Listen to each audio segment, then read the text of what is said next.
I don't know. All right, I think that sounds all right. So Eric Woodruff, Is that mic still on, man? yeah, and I'm not sure how to turn it off. It's supposed to be turned off. Is that? Yeah. Okay. All right, there we go. So I'm Eric Woodruff, a product technical specialist at Cyberattackers. Make Active Directory, Azure AD, ITDR, cyber resilience software. I'm also a Microsoft Security MVP. Social media handles here. Love community, talking with folks about Active Directory, Entra ID, Azure AD Security. So feel free to reach out to me on any of these things. I also blog at Eric on Identity. Right, I'm Eric, and I'm on Identity. Right, you might be familiar with Chris Krebs, who's Krebs on Security. He stole it from me. So, and so we're going to be talking about identity security today, and a lot of this talk is based on common methods that threat actors will use to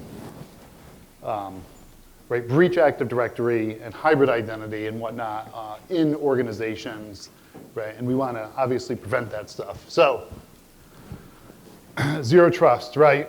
Get out your buzzword bingo cards and all that stuff.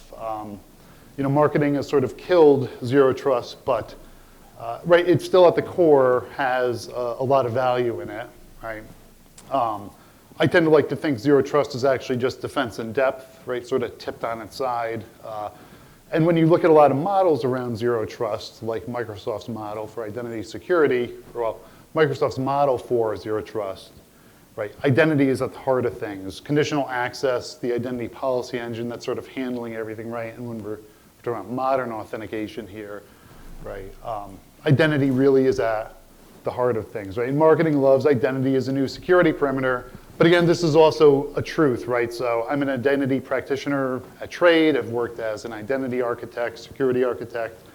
And everyone wants everything everywhere all the time. Our users, they want things on their mobile phones, and we're doing BYOD, and it's everything everywhere, especially since the pandemic. Everyone's remote, right? And now with the proliferation of SaaS applications, your Salesforce, your Workdays, Office 365, all this stuff, identity is the only thing that's protecting this, right? Like threat actors can go out to portal.azure.com just as much as anyone else, or Office 365 or Workday or whatnot, right?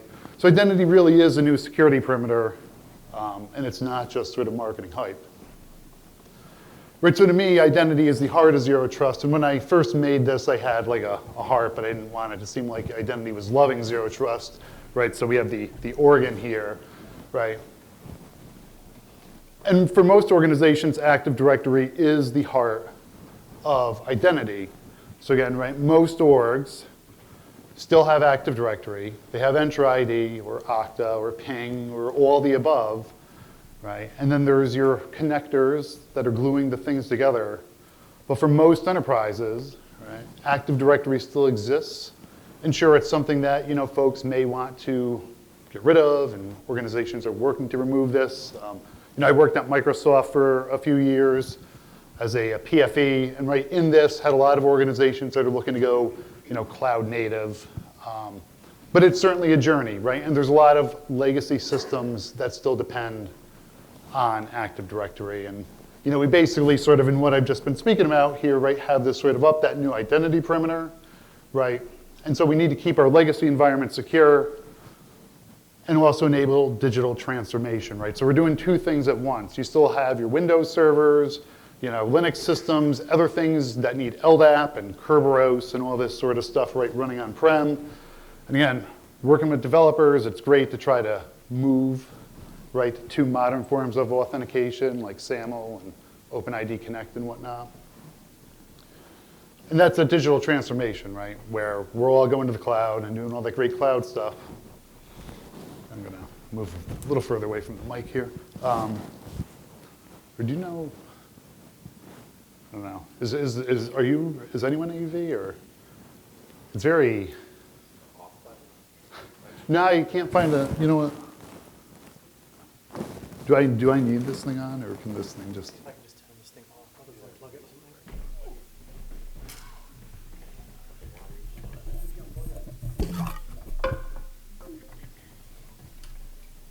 mean, I can also just talk real loud if that works. Well, yeah, but it's not going to get recorded in that.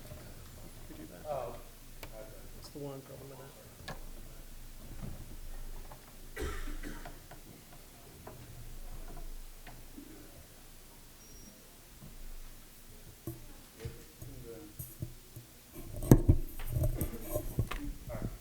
you know, I can just.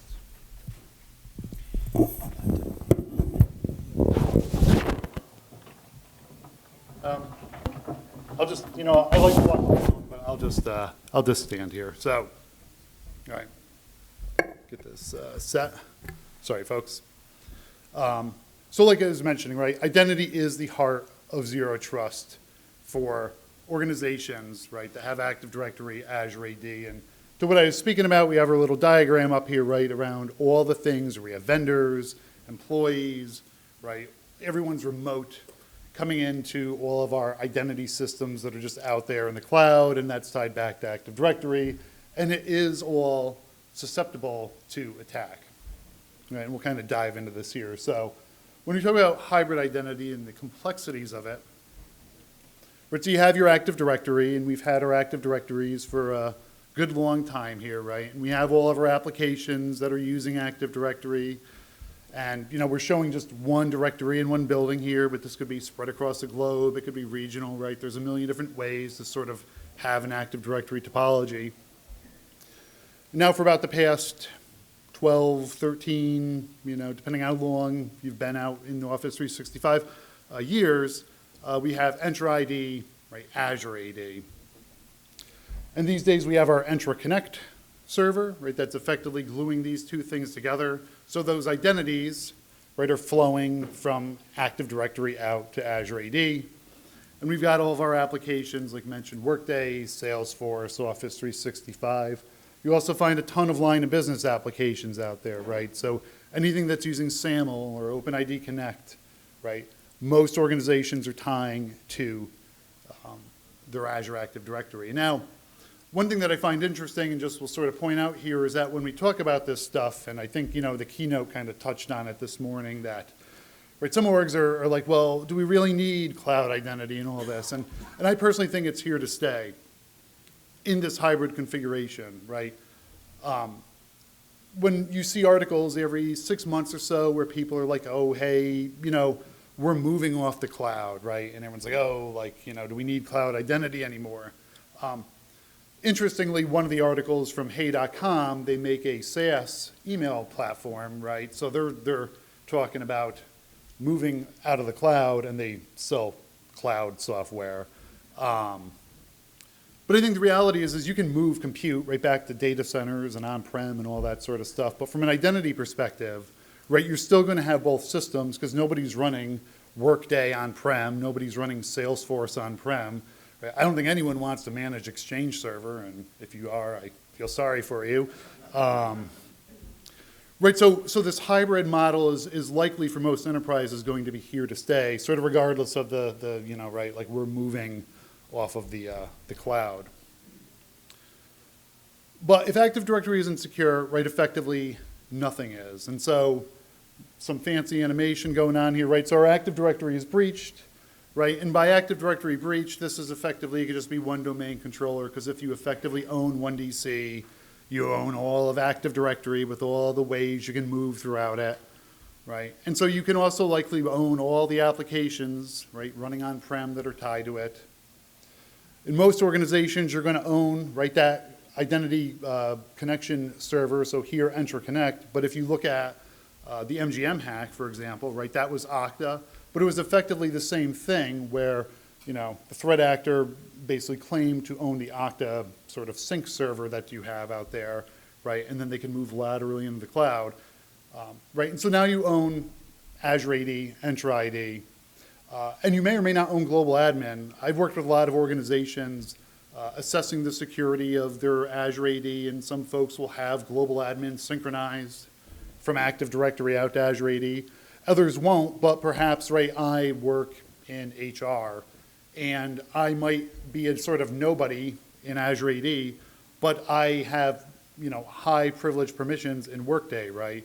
So I could still move into that user, move out into Workday and probably get a whole lot of juicy stuff from our Workday environment, right? And so this isn't just sort of fear-mongering, that if you go and sort of look at the sort of plethora of attacks that exist out there, in particular for threat actors moving from Active Directory laterally through the systems that are gluing this together to Azure AD, and right, it's super easy to move into your SaaS platforms in many ways as well. So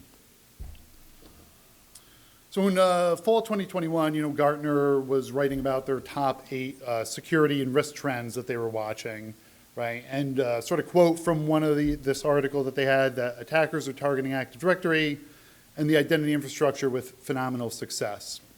Right? And I don't have an attribution on here, but I happily provide that stuff to folks, after the talk.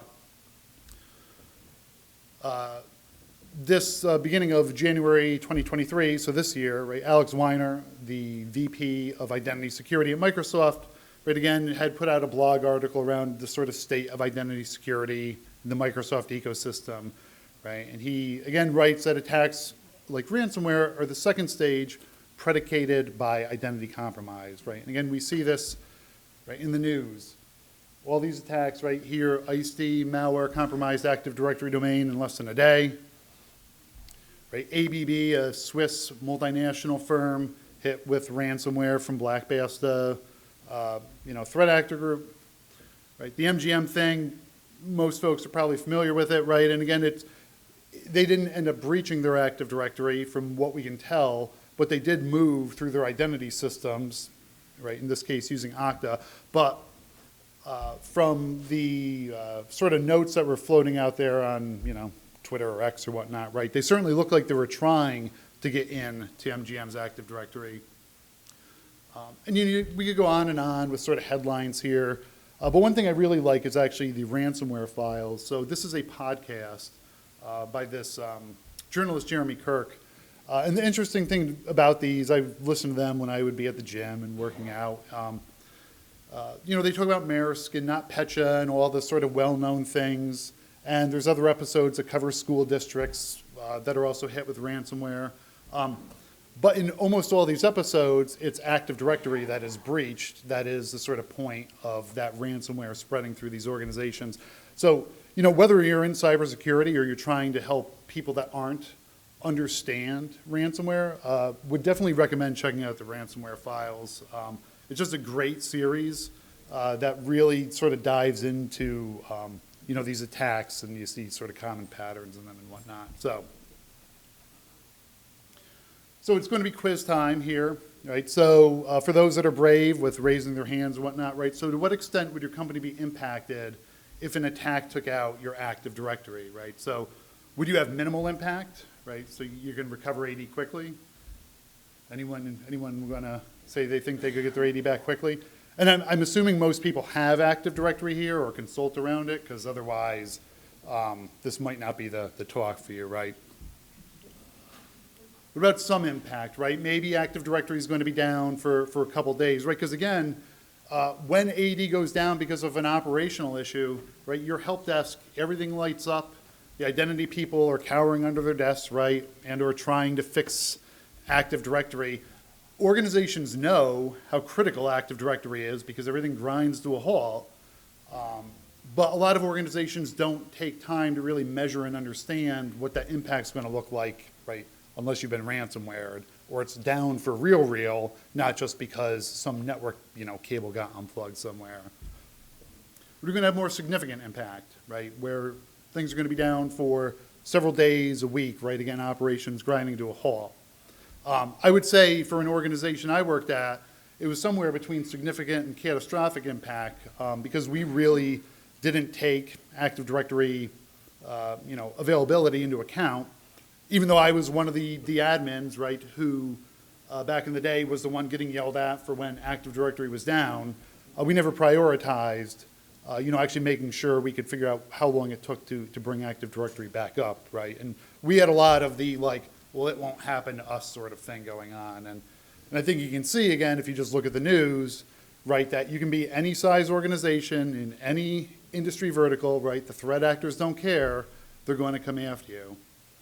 Or, right, this is the little shrug emoji that we're just not sure, right? So I realize folks might not want to raise their hands, but ultimately you want to make sure that you can claim number one if you have Active Directory, right, in your organization. We're going to sort of dive into some high-level tips here for improving that Active Directory security. So, and some of these are very big and broad sort of goal things. So number one, implement strong identity processes, right? And here we're talking about things like identity governance and administration, right? And that joiner, mover, leaver life cycle around our users. And this is very difficult because for a lot of organizations, it's as much of a business problem as it is a technology issue, right? We can go buy all the sale points and the salients and all these things, but it's getting people to sort of join in. I was on a consulting project where we were implementing a IGA platform, and HR, right, wanted nothing to do with that. Meanwhile, we're trying to use HR as effectively that source of authority for employees in the company, right? And this stuff can be difficult, and I'm not saying it's going to happen overnight, but that's ultimately the thing that's going to make sure, right, that when Tom, retires or is fired or whatnot, that his account, right, is disabled. It's not back in the day where accounts could be disabled on a weekly or monthly basis, or maybe they just sort of linger, right, for vendors or employees or whatnot.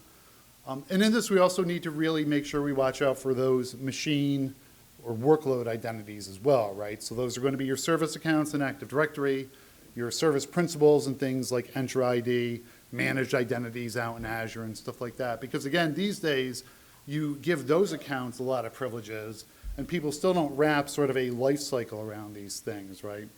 So it's not just the tools, right? It's sort of cliche, but it's also the people and the processes. And with a lot of strong identity processes, it is getting the people on board and really leveraging the technology that, we may or may not own, right? If you don't own it, buy it. But if you've bought it and you aren't doing anything with it, prioritize that. So a bit more technical here, right? We want to implement Active Directory, Forest, Trust, Security.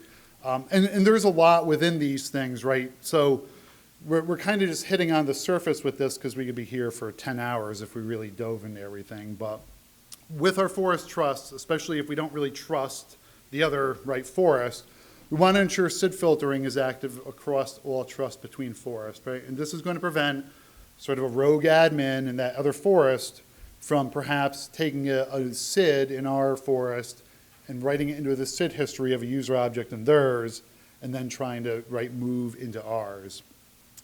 Or even stronger, right, selective authentication. Again, can be more challenging depending on why you have a trust, right, to implement. But effectively here, we're very granular within Active Directory in saying who is allowed to access what resources within our Forest. Now, if you don't have Forest Trust, right, this may not apply. But again, a lot of organizations, it's just a broad spread of what people have out there. So when you talk about securing Kerberos, right, so the Kerb TGT user account in Active Directory, in the TL didn't read sort of level of things, is used to secure, right, issuing of tickets in Active Directory. And effectively, if you own this account, you can perform a golden ticket attack where you can just sort of mint tickets for whatever you want within the directory, right? STIG recommends rotating this every 180 days. Microsoft sort of claims to rotate it regularly. I don't think the guidance has a specific time period. But if you look at other folks like Sean Metcalf, right, he also talks about where, and he's well known in the Active Directory security community, every time someone that leaves the organization that had access to this account, so effectively, right, I'm a domain admin, I leave or whatnot, that you should also rotate this account password, right? Because who knows what I did, right? Maybe I took a copy of Active Directory with me when I left just so I could have a nice sort of retirement package. So we also want to remove SPNs assigned to administrators, right? So this is going to protect us from Kerberosing attacks, right, on these accounts. It's something that you tend to see in organizations where it's mostly done because people don't really understand what they're doing, right? And so SPNs, right, are effectively, right, for service principals in Active Directory here, they should not be assigned to highly privileged users like your domain admins. And hopefully for some folks, this is stuff you're already doing, or, right, it's a bit of an echo chamber. And also unconstrained delegation in Active Directory. So delegation, right, is a means where a typical model is I'm going to some web service and we're using Kerberos, and in the web service I am needing to write to a database. So with delegation, effectively that web server, right, we'll pretend it's IIS, can act as me on my behalf when accessing that database. With unconstrained delegation, the problem is that, right, the TGT for me, which is what is used for issuing right, tickets for access to things, is resident on that IIS server. So now if I'm a domain admin or I'm highly privileged, right, and I go to that system or service, well, now someone can just sort of attack, right, that system, and again, right, using things like Mimikatz or whatnot, easily gain access to those credentials, and then, you know, we're sort of off to the races here. So with constrained delegation, you don't have that issue, but what I've seen with some domain admins and folks in organizations is constrained delegation, they're scratching their head because they can't get something to work. You get all the pressure, right, to sort of have this thing done, and then you go tick the unconstrained delegation box because you're testing, things work, and you're like, well, okay, like moving on to the next. So, right, so, you know, also when we talk about deterring lateral movement here, right, so we want to implement laps, right, on all servers and clients. So I firsthand have experienced working in an organization where it wasn't to the level of owning Active Directory, but help desk, service desk, right, deploying devices, and every device, every client has the same local administrator password. So when a piece of ransomware hit, and now you've got 5,000 devices that are, right, encrypted, it still isn't going to be a good day for your organization, right?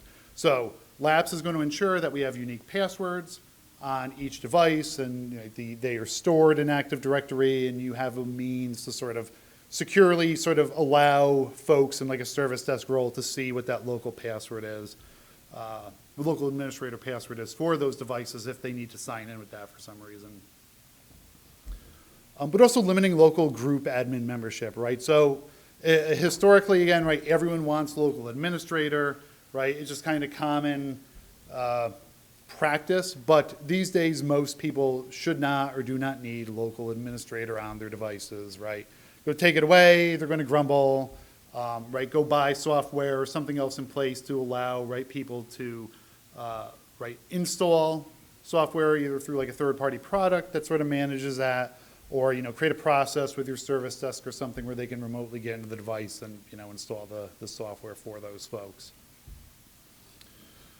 And so securing privileged users and groups here, we want to limit those privileged service accounts. So, you know, where I was talking about Okta earlier, I know primarily this is Active Directory and Azure AD, but I've been poking around sort of the Okta hybrid identity relationship, and in that Okta sync installer, that's taking your users from Active Directory and synchronizing them out to Okta, out of the box, it just wants domain admin, right? And the agent actually has a, like, give it domain admin button you can press. And the agent complains if you're not giving it domain admin.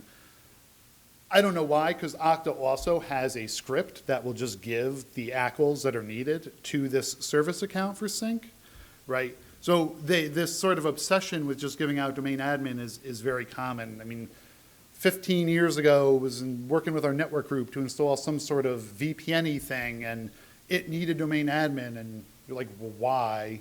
Right? And you talk to the software vendor and they don't know. And I mean, ultimately, right, it probably comes down to that the vendor just had no idea of how security worked in Active Directory, so they're just like throw domain admin on it. But, right, those service accounts, right, again, are going to be a vector in, I think, and it escapes my mind, sometime in this past sort of spring, early summer, right, there was some Fortinet bug that was out there, and in some of those instances, and Microsoft had a whole write-up on this, the service account that was used for authentication on the Fortinet device, right, because it's like people are VPNing in or something like that, and it's making LDAP calls to Active Directory, the service account was a domain admin. So, right, we have some bug getting onto, right, our edge device, and now we're basically into Active Directory as well. So the admin SD holder object, so this is an object in Active Directory that's used to effectively stamp permissions on privileged groups, right, and effectively the users within those groups, so your domain admins and other privileged folks. And this is why if anyone's ever tried to change the ACLs on like a domain admin, that after some amount of time, they get switched back, right? And the admin SD holder object is effectively that sort of blueprint for permissions. This again is something that, through misconfiguration or not understanding security within the organization, the ACLs will get set on this incorrectly, and then again, folks can move laterally into potentially owning a domain admin by like resetting its password or something like that. So another big brain one here is talking about hardening privileged access. Let's see how we're doing on time. All right, so with privileged access here, we'll bring up the sort of 3-tier model from Microsoft for tier 0, tier 1, tier 2. Tier 0 is your domain admins, and on this screen, it might be a little small, but we have privileged access workstations for accessing our domain controllers and whatnot. Microsoft has the newer model for privileged access out there, but I like this because really when we talk about tier 0, it still applies, right? You go look at the cloud sort of driven model, but ultimately that highly privileged user group translates quite well to tier 0. Right, and so with this, we want to make sure, and it's very hard to see, but there's these lines right between these different tiers where we really don't want a tier 0 user, a domain admin, accessing systems in a lower tier, and we never want users in a lower tier being able to access higher tier systems. And one thing I tend to find in this area, specifically with PAW, is people don't understand the criticality of privileged access workstations, right? There's that clean source principle. Sometimes you talk about clean keyboard with this, right, where it's a physical device that's being used to manage your, Active Directory environment and your other tier 0 resources. Folks think that they can use jump boxes or bastion hosts or whatnot, or when we talk about cloud PAW, it's like Azure Virtual Desktop, but ultimately, you're going to be coming from a lower tier device and moving into that, and who can really sort of raise their hand and say, I guarantee that that device I'm coming from won't be compromised, and I can guarantee that there won't be some way that a threat actor can move from that up through my bastion or my jump box or whatever it is that I'm doing, right? So.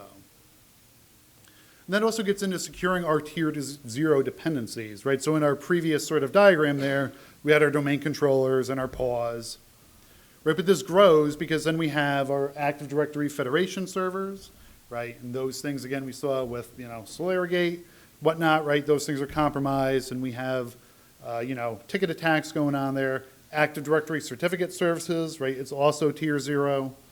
Right? Those Connect servers, so here we have Entra Connect, your Azure AD Connect, Azure AD Cloud Sync, Entra Cloud Sync, whatever it's called now, Okta, Ping, whatever it is, right? Anything that's connecting Active Directory to some other system where those user accounts are being replicated out there is also tier 0 for you.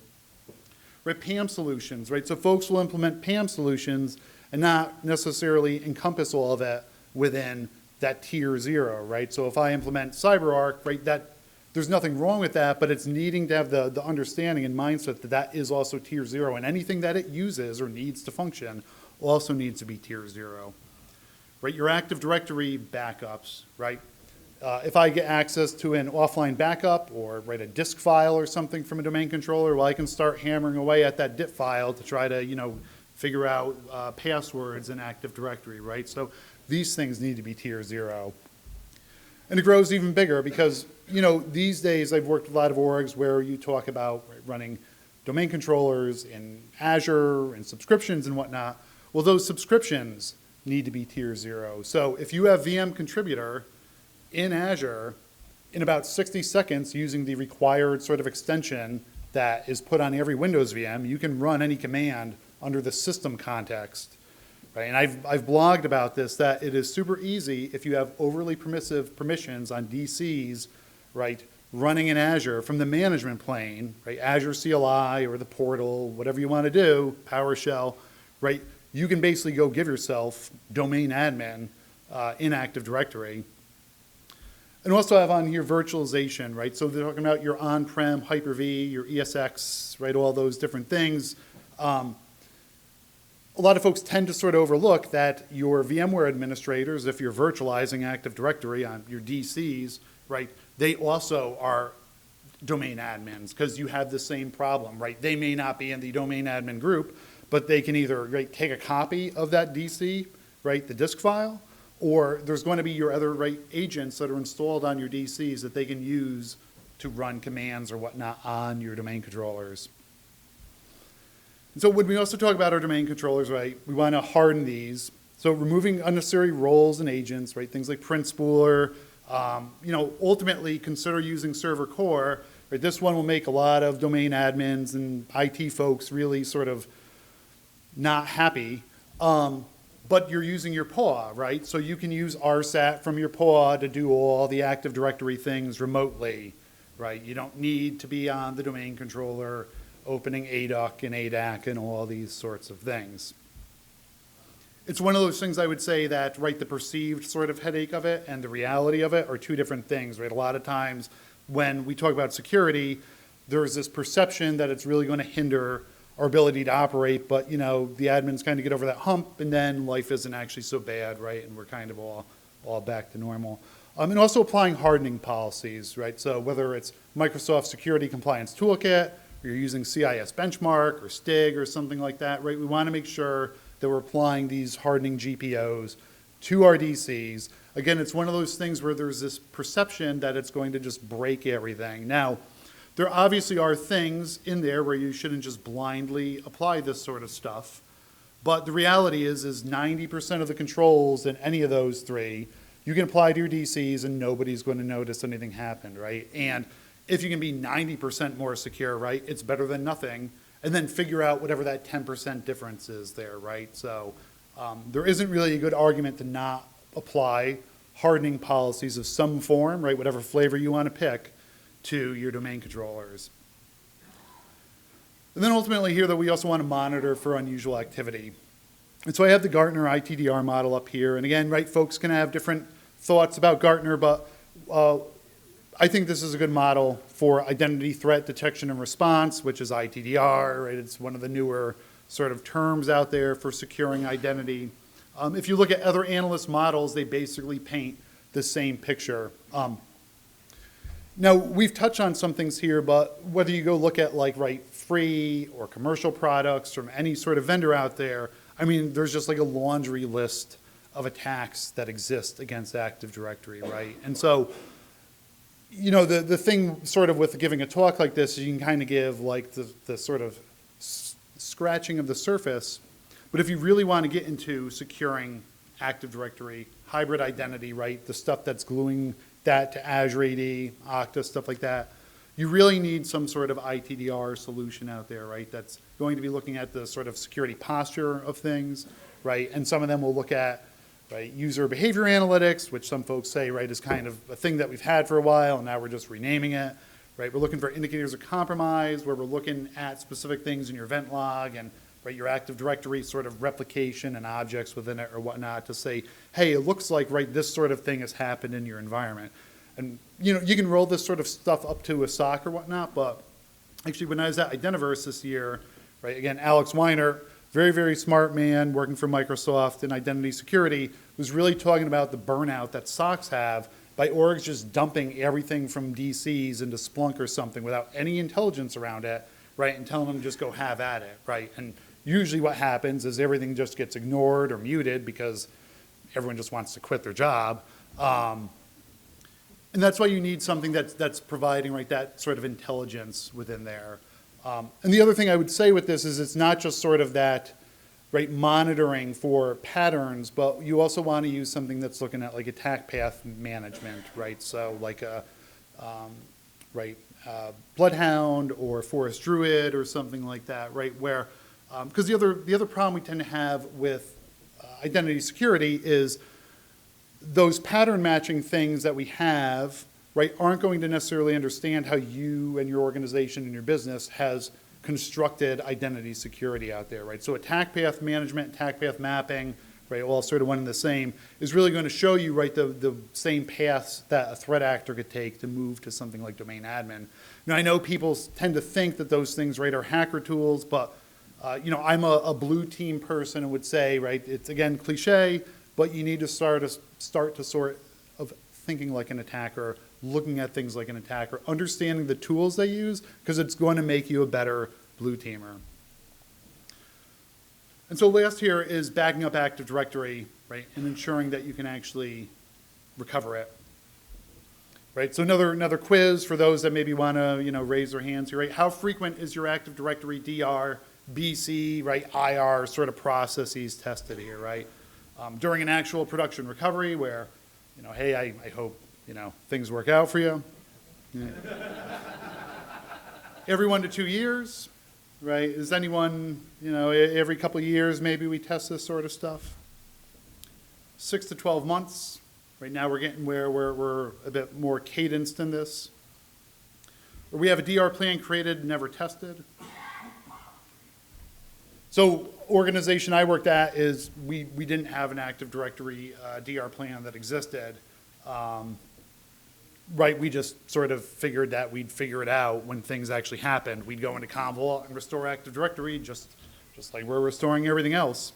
Right, or who knows, right? And this again goes back to that, right? Orgs all see and realize what happens when AD's down because of an operational problem. Well, if all your domain controllers are encrypted, right, well, then what are you going to do, right? So we want to make sure we back up every domain, right, and including that root domain. And we call this out in particular because, right, there's this pattern for deploying Active Directory where you have an empty root domain and then you have all these child domains. And believe it or not, right, organizations will sort of look at that root domain and be like, well, there's nothing really in it, right, so it's not important. But it becomes important if you need to restore like the whole shebang of everything here, right? So we want to make sure that however we're backing up Active Directory, we include that root. And right, sort of very basic principles for architecting almost anything, doing an N+1, right? So having at least 2 or more DCs that we're actually backing up per each domain. Right, and you may have things geographically dispersed, and you may need to restore things in a way, right, where you're a global organization and that restore is going to look like restoring things in, right, Europe and North America and whatnot simultaneously. But you want to just make sure that you have that sort of N+1. It's kind of 101 stuff here, right? Also, what sounds like 101 but doesn't really happen is actually testing those backups regularly. So, where I worked, we were using Commvault, but it didn't really work that well for restoring Active Directory, so we were also doing system state backups. And it was just very complex to actually restore from a system state backup. And right, we sort of started to spin up our lab, and it was too time consuming, and everyone wanted to demand on our time, right? And so it just kind of, got pushed to the side. And that's also where we need to, right, make sure that we're using supported backup methods. You can't just take snapshots, right, on your virtualization platform of your DCs. I mean, they're effectively databases, right? And we all know how well backing up a database by just taking a snapshot of that VM can go, right? It's going to work every single time you need it to, and then the one time you really need it, right, there's going to be something wrong. See, some good head nods here. And also making sure that our backups are malware free, right? So again, a lot of problems that we can have at times is we're backing up Active Directory, and the reality is that you can only go back a week or two with this sort of stuff, right? Because if you're going back months and all those identity changes that are lost, right, they're not of a lot of value. But right, if we have malware on our DCs and it's been waiting, right, to sort of detonate, and it's been on there for 2, 3, 4 weeks, right? Well, how can we ensure that when we go restore Active Directory that we're also not restoring that malware, and you've got some sort of C2 thing going on, right, and the threat actor's like, oh, well, I'll just do it again, right? I mean, and this isn't theory, this stuff actually happens. Unless, keeping offline or air-gapped copies, right? So, whether it's in the cloud and it's immutable, tapes, right? Those are still a thing, right? But making sure that a copy of this is something that the threat actor can't get to, because you actually see, right, too many occurrences where they'll also encrypt people's backups, and then, right, nobody's actually getting into the backups either. So, with preparing for that Active Directory recovery, right, we really want to know our Active Directory topology. Right? And it's a bit cliche. I've been saying a lot of cliche things here today where, right, we talk about the threat actor knowing your network better than you, but a lot of orgs don't really understand their Active Directory topology and DNS topology as well, right? Because Active Directory is highly dependent on DNS. A lot of orgs that run Active Directory run DNS on their DCs, right? And you have sort of this cyclical thing. Active Directory doesn't work without DNS.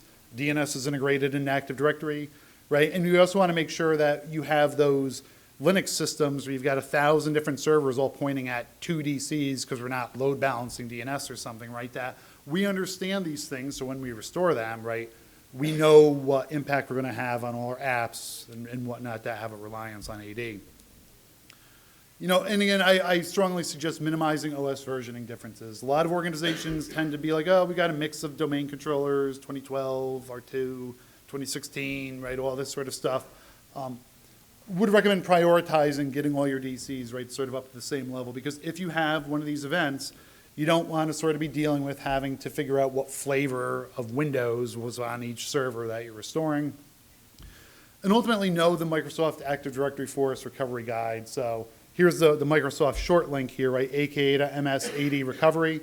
And this goes out to their documentation. There's like 30-something steps out here, right? And it's complex, and it's something that organizations really need to understand the depth of to bring their Active Directory back, right? Because I hope that none of us are going to be one of the people in the news articles, right, that I was talking about earlier, but nobody really in here can definitively say, well, unless you don't have Active Directory, right, that your Active Directory could not potentially be a target for this sort of stuff. So, and we got a few minutes here. So any questions around any of this?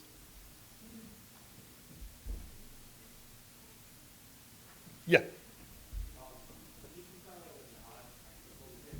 Yeah.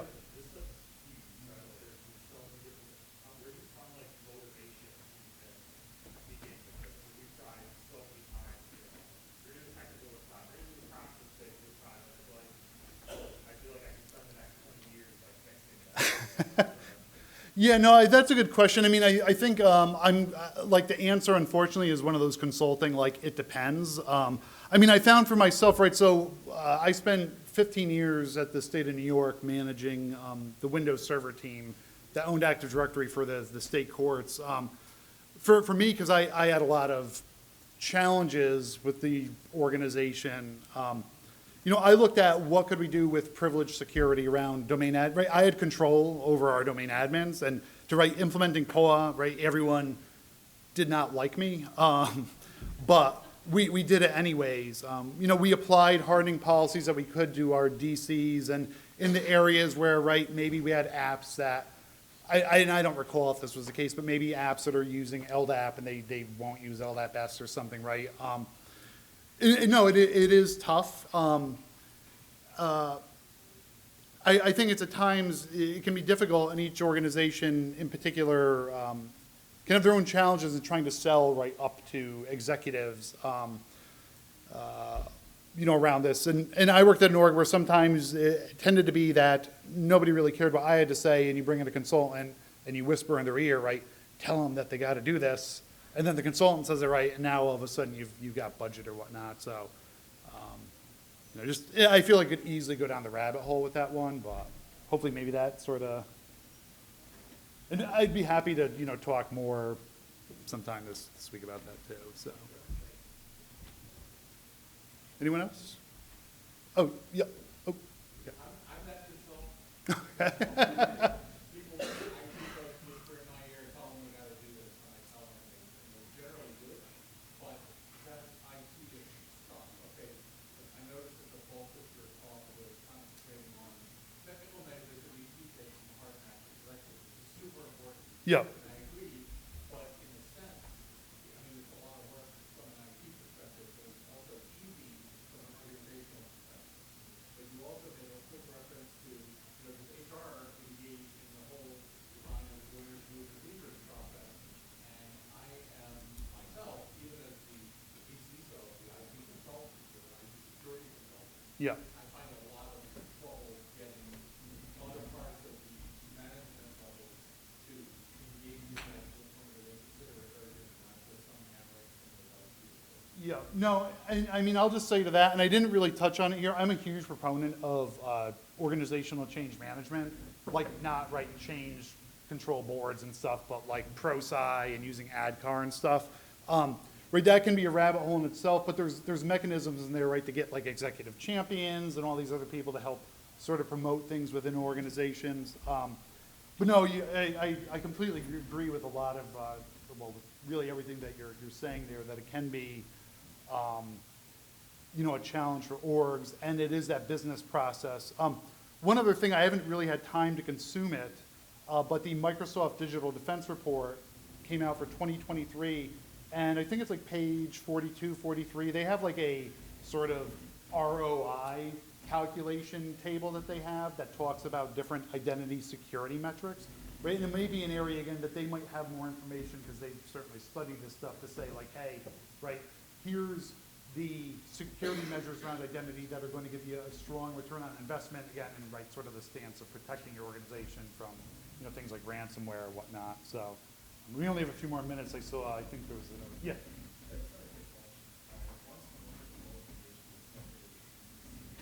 Yeah.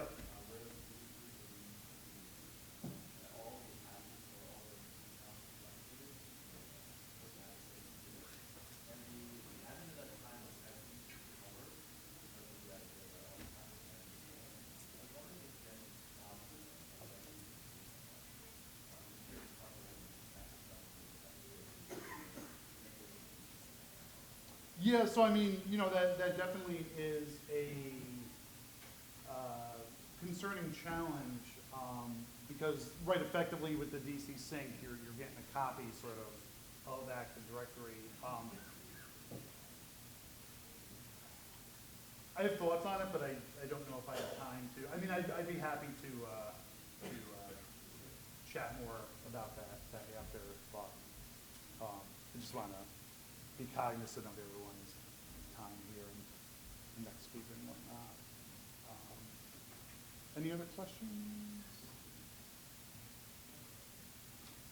All right. Well, I appreciate it, folks. Again, feel free to reach out to me.